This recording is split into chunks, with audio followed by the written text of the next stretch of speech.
السلام علیکم ورحمۃ اللہ وبرکاتہ۔ امید کہ آپ حاضرین و ناظرین خیر و عافیت کے ساتھ ہوں گے۔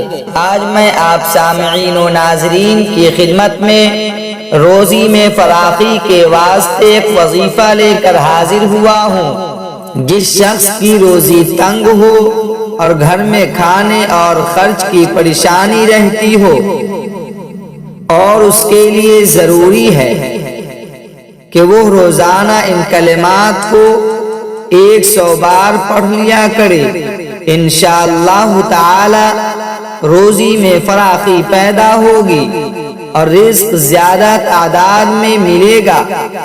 وہ کلمات یہ ہیں: بسم اللہ الرحمن الرحیم، یا دائم العز والملک والبقاء، یا ذا الجلال والجود والفضل والعطاء، یا ودود ذا العرش المجید، یا فعال لما یرید۔